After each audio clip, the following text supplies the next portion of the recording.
এই পৃথিবীর সবথেকে দামি জায়গা কোনটি জানেন? কবরস্থান আর শ্মশান। কারণ সেখানে মানুষের অসম্পূর্ণ স্বপ্ন, বড় বড় আইডিয়া আর অসাধারণ সম্ভাবনাগুলো দাফন হয়ে গেছে। আর এর পেছনে প্রধান শত্রু হল প্রোক্রাস্টিনেশন বা অলসতা। আমরা সবাই জানি কি করতে হবে, কিন্তু বলি কাল করব। এই কাল আর কখনো আসে না। মনে রাখবেন, জীবনের শেষ প্রান্তে এসে মানুষ নিজের ব্যর্থতা নিয়ে আফসোস করে না, আফসোস করে সেই কাজগুলো নিয়ে যেগুলো করার ক্ষমতা তাদের ছিল, কিন্তু অলসতার কারণে তারা করেনি। কেন আমরা কাজ ফেলে রাখি? একে প্রাচীন গ্রিক ভাষায় বলা হতো একরাশিয়া। আমাদের মস্তিষ্ক সবসময় শর্ট টার্ম আনন্দ, যেমন সোশ্যাল মিডিয়া, গেম খুঁজে বেড়ায়। কিন্তু আপনার যখন কেনটা পরিষ্কার থাকে, তখন মস্তিষ্ক আর খেলা করতে পারে না। যদি আপনার পেছনে একটি বাঘ তাড়া করে, আপনি কি অলসতা করবেন? না, আপনার প্রতিটি কোষ তখন আপনাকে বাঁচানোর জন্য সর্বোচ্চ গতিতে দৌড়াবে।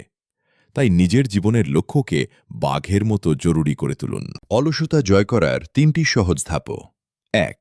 পারপাস ক্লিয়ার রাখুন। কেন আপনি এই কাজ করছেন? নিজের মায়ের চিকিৎসা বা পরিবারের দায়িত্ব, এমন কিছু শক্তিশালী কারণ সামনে রাখুন যা আপনাকে ঘুমাতে দেবে না। ২. টার্গেট ভাঙুন। বড় স্বপ্নকে ছোট ছোট ডেইলি গোল বা টাস্কে ভাগ করুন। আগের রাতে পরের দিনের ৬টি কাজের লিস্ট তৈরি করুন এবং সবচেয়ে কঠিন কাজটি সকালে সবার আগে করুন। ৩. পরিবেশ বদলান। যেখানে ডিস্ট্র্যাকশন আছে সেখান থেকে দূরে যান। নিজেকে একটি নির্দিষ্ট কাজের জোনে আবদ্ধ করুন। যখনই মন অন্যদিকে যাবে, কোনো একটি বিন্দুর দিকে ১ মিনিট তাকিয়ে মনোযোগ ফিরিয়ে আনুন।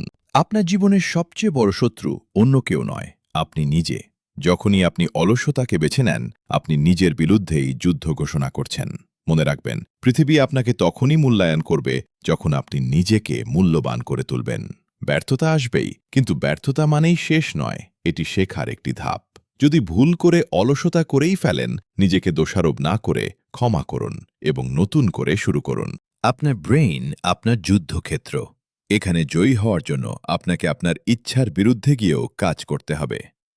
অলস মস্তিষ্ক শয়তানের বাসা, তাই নিজেকে সবসময় কর্মব্যস্ত রাখুন।